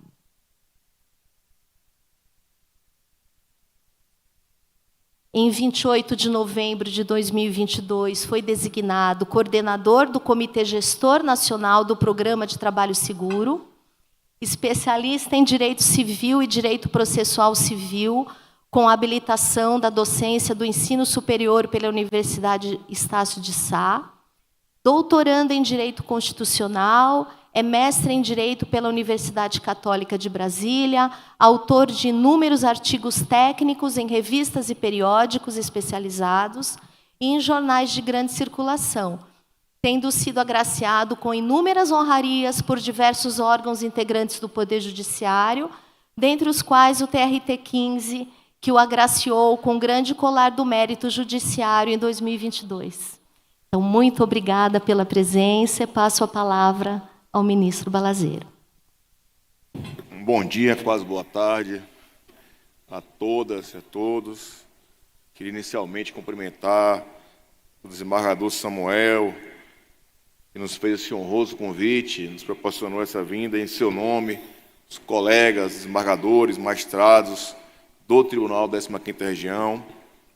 Queria cumprimentar nossos colegas de mesa, nossa presidente, desembargadora Larissa, desembargador Adenir, presidente do Tribunal Regional do Trabalho da 23ª Região, estimado amigo advogado Dr. Mauro, que fez uma palestra que eu até relatava há pouco, que eu vivi uma experiência como advogado, na condição de advogado, de defender um idoso, vítima também de uma absurda tentativa de extorsão. Então, a sua fala também me trouxe essa realidade. Estimados colegas que comparecem aqui ao Congresso, já a segunda ou terceira vez que eu venho, eu até me recordava do shopping, desembargador Samuel. Aqui eu perguntei, o shopping no teatro, perdão. Eu estive ainda na condição de Procurador-Geral do Trabalho. É com grande honra que eu venho até aqui tratar desse tema. Quase que a minha fala, ao final, é uma síntese das exposições que me antecederam. Em diversos sentidos, também ela busca trazer esse momento que nós vivemos, graças a Deus, de ter ações afirmativas e ter um olhar diferenciado. Talvez a maior diferença que nós temos de vivência nesse ano 2024 é a percepção e o olhar para circunstâncias que sempre existiram e nós estivemos com os olhos fechados durante muito tempo. O Gay Ryder, que era o diretor anterior da OIT, um sindicalista, esteve conosco no TST, inclusive, desembargador Adenir, o atual diretor-geral da OIT, é o primeiro negro e o primeiro africano a dirigir a OIT, o Gilbert. E o Gay Ryder esteve conosco lá e ele traduziu alguns sentimentos, e um dos relatórios dele, ele traduz a ideia exatamente final aqui, da preferência de futuro que nós queremos ter. E é dessa preferência de futuro que nós queremos ter, de que tratam as ações afirmativas. Eu me recordo, eu era diretor-geral da Escola do Ministério Público da União, e, em um determinado momento, um historiador conhecido escreveu um artigo na Folha de São Paulo em que ele dizia que o título era esse: precisamos de trabalhos degradantes. E ele sustentava no sentido de que a sociedade era um discurso feito na sequência de uma operação de trabalho escravo em carvoarias em Pernambuco. E ele sustentava o seguinte, o argumento dele era o seguinte, de que havia trabalhos que a sociedade precisava para alocar determinado tipo de mão de obra. E, evidentemente, que eu me senti obrigado, eu não era o procurador-geral, eu era o diretor de uma escola, mas a Folha de São Paulo publicou uma resposta a ele.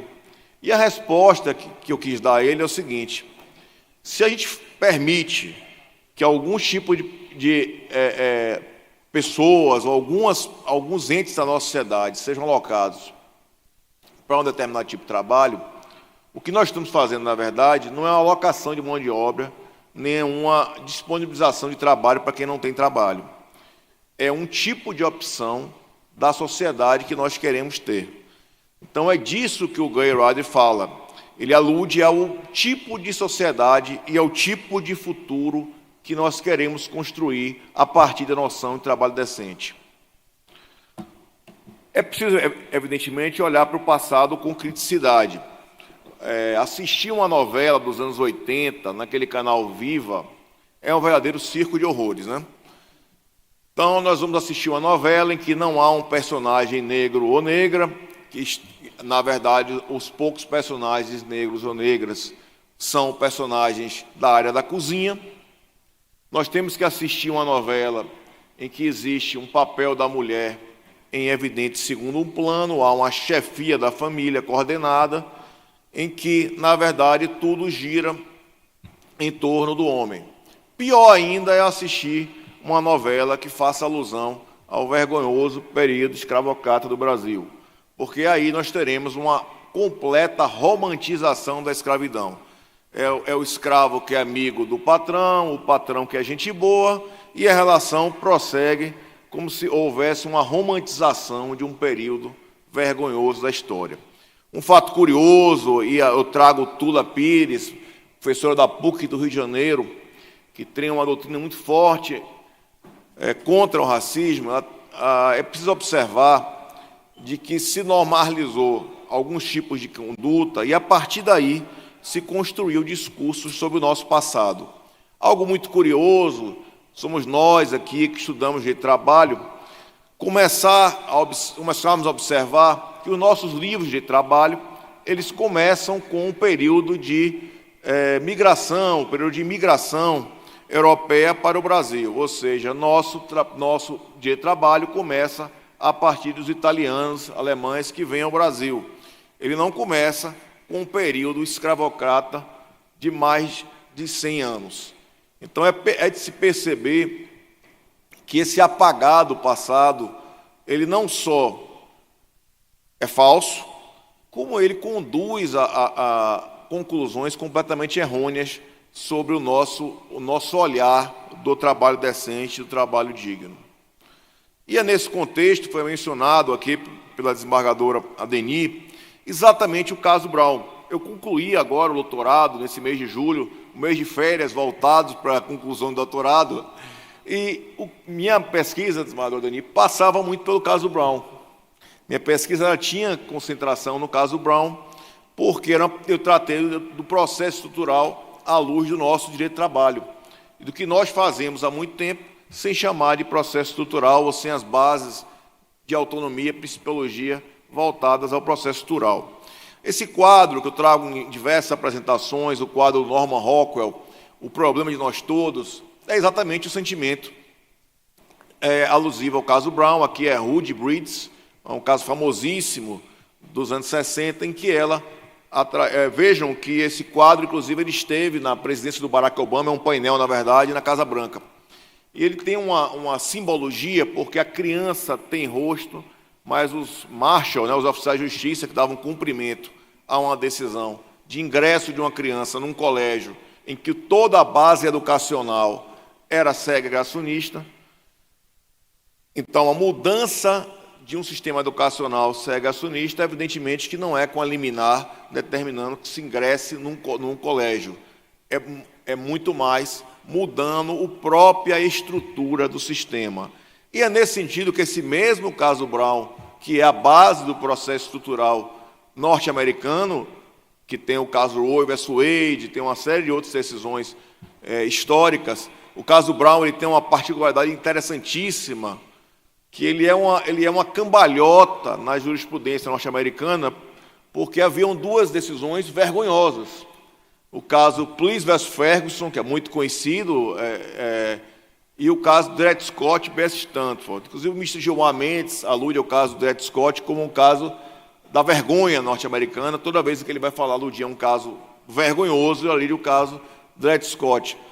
Uma decisão que entendeu que o negro não era cidadão, por essa razão sequer poderia pleitear na Suprema Corte e não tinha direitos a uma proteção que alargasse uma liberdade. Era um caso interessante, porque envolvia uma herança da propriedade de um negro, um cidadão negro que havia migrado de um estado a outro, e ele, ao se encontrar num estado em que era liberto, ele desejava manter a liberdade que não foi concedida. O segundo caso alude a uma vergonhosa doutrina dos separados mais iguais, em que você teria condições idênticas, vejam que mito, mais um mito, né?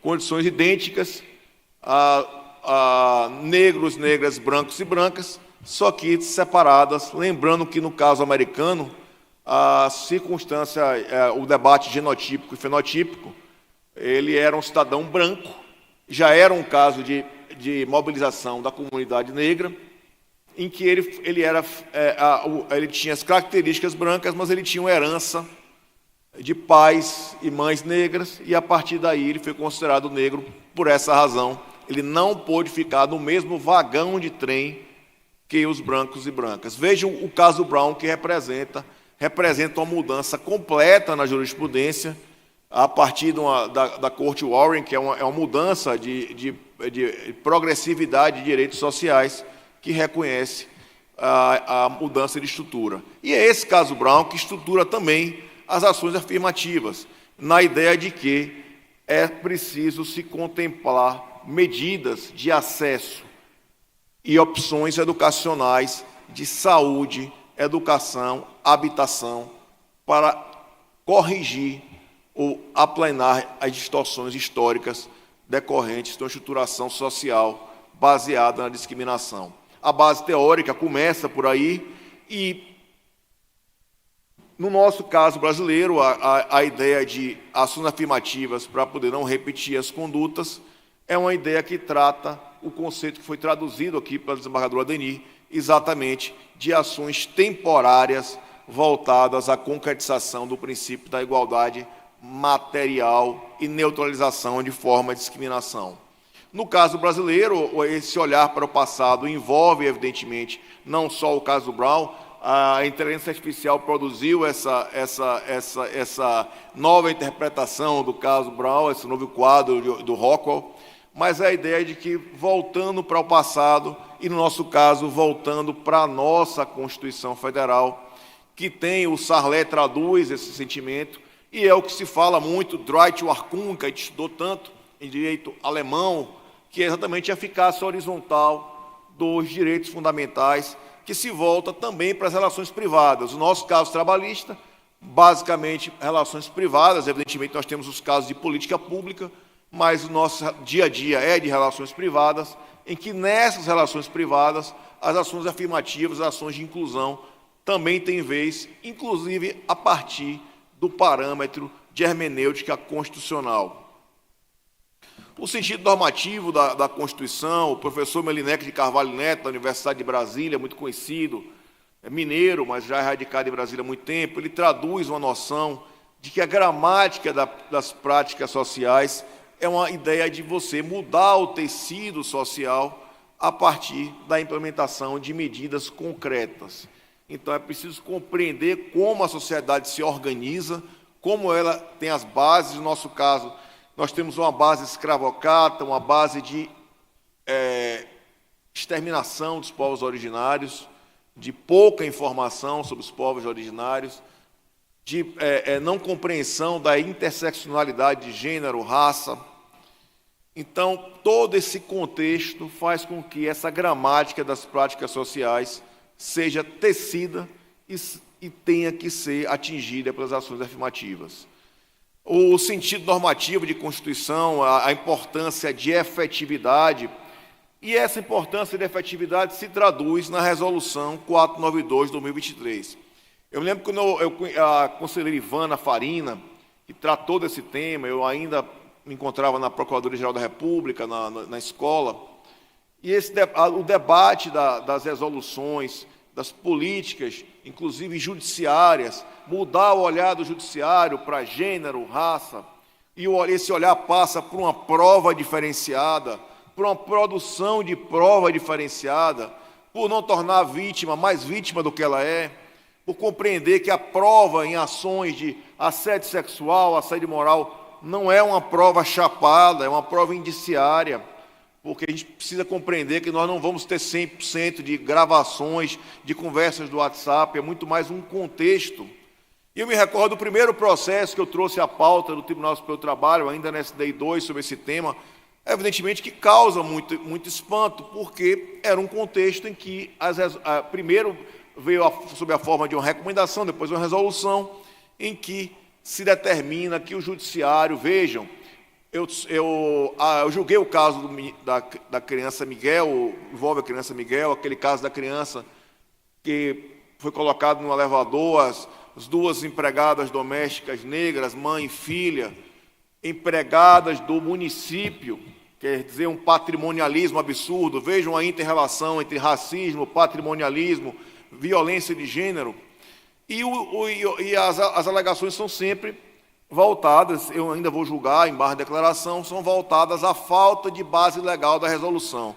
Uma resolução do CNJ carece de base legal, queridos amigas e queridas amigas? Evidentemente que não, porque é uma resolução que ela traduz um mandamento do Poder Judiciário para aplicação de um determinado sentido de percepção principiológica, que é o princípio de que nós não estamos lidando com uma sociedade igualitária, mas sim uma sociedade que reconhece os seus problemas e dá passos para essa igualdade. E o próprio Tribunal Superior do Trabalho, o próprio Conselho Superior da Justiça do Trabalho, os TRTs, todos participam, recentemente também incorporou agora a alguns outros protocolos de julgamento, inclusive o debate da infância, desembargador Lorival, que é um debate importante. Nós temos também que ter um olhar para o trabalho infantil. A base do trabalho escravo é o trabalho infantil. Isso aí, todo mundo que participou de uma operação de trabalho escravo sabe que você aplica um questionário e, ao questionar ao escravizado ou à escravizada, que idade você começou a trabalhar, 100% começaram a trabalhar na infância. Então, existe uma relação quase umbilical.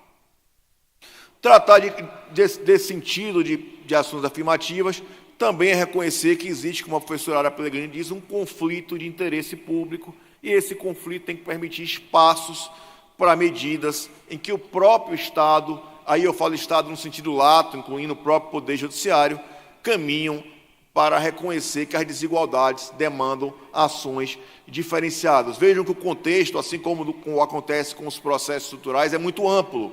Você tem educação, saneamento, discriminação racial, discriminação de gênero, todo um contexto em que se alude à necessidade de manejar ações voltadas ao interesse público.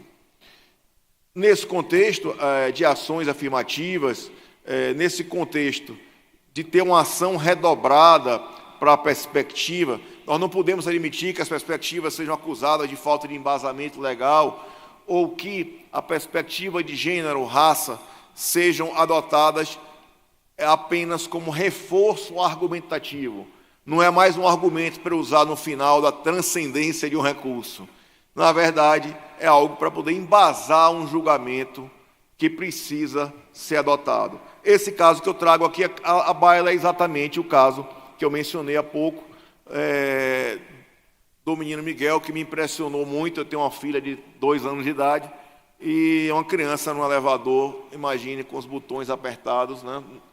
Então, uma criança que não conhece o elevador, né? Temos que compreender que existe na sociedade um grau de diferenciação muito grande. E é nesse contexto, exatamente, que a igualdade substancial também caminha para processos estruturais. Não vou me aprofundar, mas a coletivização de demandas é uma realidade, nós temos que enfrentar. Vejam, qual é a ideia do processo estrutural, qual é a ideia de você combater esse tipo de prática? Para combater uma prática que é sistêmica, você tem que ter ações sistêmicas.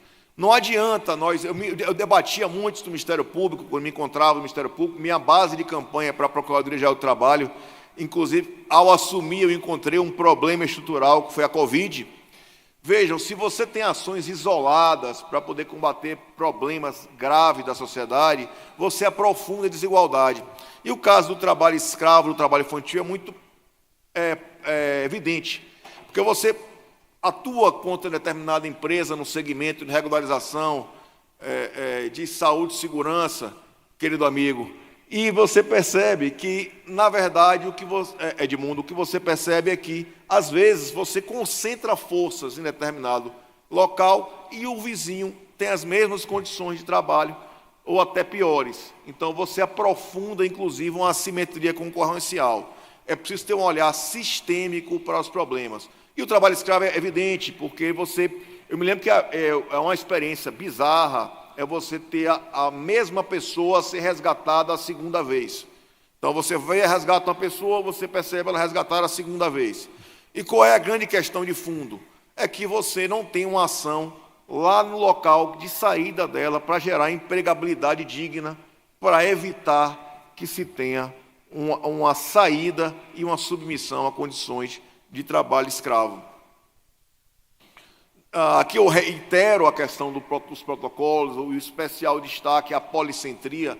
É necessário compreender que as ações afirmativas se baseiam na noção de que a ação não corrige só quem está de um lado, corrige quem está dos dois lados.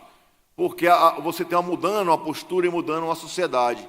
Se eu estivesse falando isso aqui, ou se a desembargadora Adeni estivesse falando isso aqui, se o doutor Mauro estivesse falando isso aqui nos anos 80, a gente não teria nem público. A sociedade, graças a Deus, mudou. Então, é preciso que a gente também se capacite para essa mudança. Nesse contexto, a percepção social de que há uma mudança no quadro faz com que a gente tenha uma construção de uma jurisprudência contra a discriminação. É preciso passar do discurso à prática. O Lotman fala isso com as vitórias de papel, né? Então, a gente precisa avançar do que é retórico para que seja prático. E, nesse contexto, dentro de uma noção, e eu, a próxima vez, vou aumentar a letra, porque eu estou aqui buscando o que eu posso, mas meu óculos é recente, é pós-Tribunal Superior do Trabalho, então tem 3 anos apenas. A primeira jurisprudência que eu trago do meu colega de turma, presidente da minha turma, o ministro Maurício Godinho Delgado, ele trata exatamente da base constitucional de uma política afirmativa e das medidas que devem caminhar a partir de uma base constitucional. Base constitucional nós temos, base regulamentar, nós temos resolução do CNJ, é preciso ter mais do que vontade. Também trago fontes importantes, foram mencionadas pela desembargadora aqui, o artigo 24 mencionado da Convenção Americana, Convenção Internacional, Convenção Interamericana. Os tratados do OIT tratam sobre todas as vertentes ainda, trabalhos migrantes, igualdade de remuneração, estão debatidos, inclusive, pela lei própria. Eu participei de um ato com o ministro do Trabalho recentemente, por designação do ministro Lélio, da comissão que trata da regulamentação legislativa. A questão também discriminação em matéria de emprego, tratou-se aqui de uma questão bancária, uma das ações mais interessantes que eu vi, coletivas, uma ação do Ministério Público do Trabalho dos anos 2005, 2004, contra as entidades bancárias, e utilizava comparativos de mesma qualificação, mesmo acesso educacional e diferenças de remuneração entre homens brancos, mulheres negras, homens negros, homens brancos, se você tinha uma demonstração prática de que havia discriminação, e as defesas e o julgamento da época, colegas, foi baseado em que não havia validade para a prova estatística. Vejam como nós mudamos de 2005 para 2024. E o certo é que, tal como a ação do caso Brown, os casos Brown, que foram casos de implementação em sequência, o que resolveu no caso Brown foi o Civil Act de 1964, que mudou todo o sistema. Da mesma forma, em que nós estamos citando aqui uma mudança que ela vem muito mais a partir de construção, a partir de mudança de legislação também. A discriminação pode assumir um caráter passivo, que é o caráter da omissão. Se fala muito no silêncio dos juristas, essa expressão não é minha. Então, o silêncio dos juristas é exatamente o que nós precisamos romper para poder tratar e enfrentar temas como esse. Casos concretos de discriminação no âmbito da jurisprudência, eu citei a decisão do ministro Godinho, trago a decisão também da SDI 1, casos relacionados à discriminação racial do ministro Carlos Alberto Reis de Paula, negro, presidente do Tribunal Superior do Trabalho, que enfrentou esse tema, inclusive à luz da responsabilidade do preposto dos empregados. Vejam, isso em direito civil é uma coisa amplamente difundida recentemente, desde Clóvis Bevilacqua. Mas nós temos que dizer isso em relação a racismo. Se você tem um empregado que pratica racismo, evidentemente que você, como empregador, é responsável, porque é a sua responsabilidade por ato do preposto. Mas se você traduz isso para discriminação, aqui você já quer uma relativização, que é o que combateu o ministro Carlos Alberto Reis de Paula. Trago também um caso de uma ação civil pública. Eu cheguei a julgar casos desse, à época do Ministério Público do Trabalho, o ingresso com as ações, depois, posteriormente, no julgamento daquele debate dos shopping centers, relacionados à mulher, relacionados à criança, ao local para aleitamento, em que os shoppings, naquele debate que as lojas são empresas individuais, então você jamais teria um local para amamentação, porque você nunca atinge o número de empregados. A jurisprudência do Tribunal Superior do Trabalho mudou, e eu era divergente na minha turma, e, na sequência, mudou a jurisprudência no sentido em que eu divergia, que é da necessidade de implementação. É um custo baixíssimo para o benefício social que proporciona. Também trago o caso do Estado gravídico, a jurisprudência do Supremo também aprofundou a jurisprudência do próprio Tribunal Superior do Trabalho. Vejam que, nesse particular, o Tribunal Superior do Trabalho era mais conservador que o próprio Supremo, porque os contratos temporários que o Supremo recentemente julgou, os cargos em comissão, etc., nós, na jurisprudência do TST, desembargador Dorival se recorda, éramos refratários dessa jurisprudência. Eu já encontrei a jurisprudência firmada, mas que agora ela avança num sentido mais amplo. Trago também a manutenção dessa decisão vergonhosa, até vergonha de ler essa decisão da ministra Dora. Vejam a comparação da filha a um chimpanzé, veja que ponto a jurisprudência avança a esse detalhamento vergonhoso. Tem os casos também que a própria condenação ao dano moral é um debate importante, porque às vezes realmente eu tenho uma dificuldade. Debati essa semana na turma. As pessoas perdem mão, perdem braço. Esse caso que a desembargadora Denise citou, eu tenho uma fotografia da carteira de trabalho dele. Ele era um ferroviário, inclusive. A amputação dele foi decorrente de um trem. Ele fazia mudança de pista. E é impressionante você perceber. Esse caso sequer houve condenação. Ainda foi o Conselho Nacional do Trabalho, diga-se de passagem. Já foi para os primórdios, né? Mas a gente vê indenizações de 10, 15 mil, 5 mil. Realmente me impressiona, porque se, por um lado, nós não devemos ter indenizações que sejam causa de enriquecimento ilícito, por outro, nós não podemos ter indenizações baixas.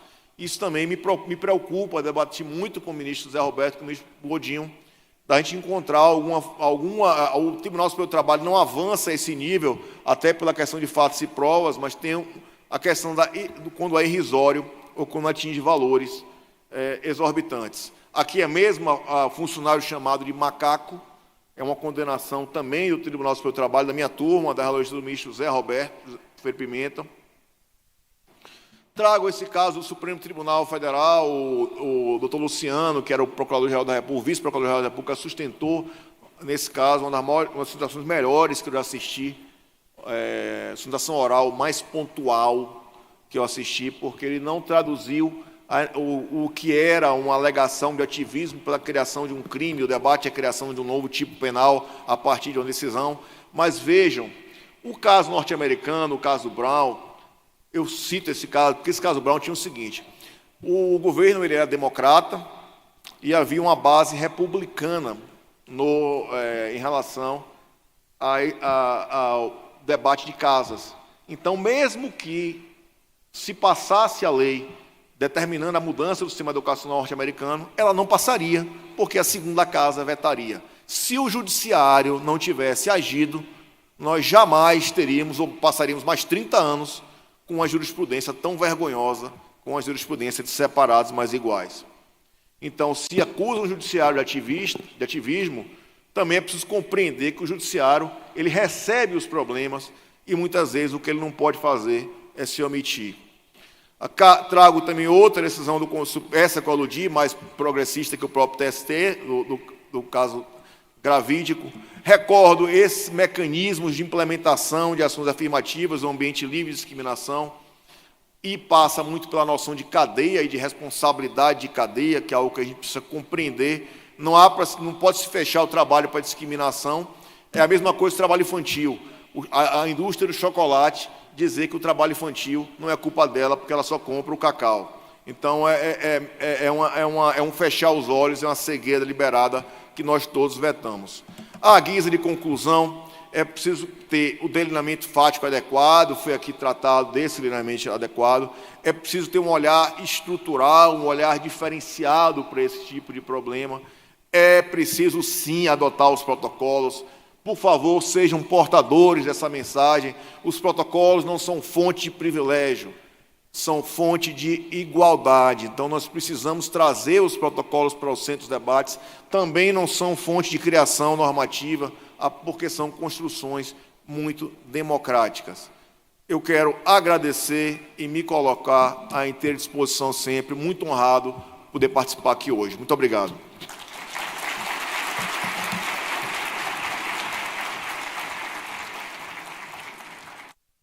Bom, nós que agradecemos a palestra, é muito interessante, muito elucidativa, trouxe dados interessantes, casos interessantes, informações muito relevantes aqui para a nossa temática. E agora eu vou finalizar esse painel, mas dizendo da importância realmente da jurisprudência e como nós, integrantes do Poder Judiciário, podemos, com as nossas decisões de caráter pedagógico, mas também com imposição de indenizações adequadas aos casos, podemos colaborar para atingir esse objetivo, que é o de evitar sempre condutas discriminatórias e evitar que elas se perpetuem. Como disse a desembargadora Adenir, e como também frisou o ministro, as ações afirmativas elas são temporárias, mas esse lapso temporal vai depender muito do desenvolvimento da sociedade, como que a sociedade vai se desenvolver, como ela está se desenvolvendo em relação a essa temática, para que a gente possa dizer que as ações afirmativas vão durar um determinado período de tempo, né? Qual será o ritmo dessas adequações que devem necessariamente ser feitas na sociedade, né? E as instituições, a sociedade brasileira, as instituições têm que caminhar nesse sentido. E nós aqui, operadores de direito, né, vamos chamar assim, nessa classe privilegiada na qual pertencemos, temos a obrigação de acompanhar essa evolução. Temos que participar de forma ativa nesse caminhar da sociedade, para que a gente não tenha mais histórias como a relatada pela desembargadora Adenir. Então, eu conclamo a todos, eu tenho certeza de que todos sairemos daqui refletindo muito sobre o que foi colocado nesse painel, e eu conclamo que nós participemos ativamente desse movimento. Então, eu gostaria muito de agradecer novamente aos nossos ilustres palestrantes que brindaram este congresso com essas palavras tão impactantes, com palestras tão importantes. E agora eu vou passar a palavra, então, para o cerimonial, para finalizar aqui o painel.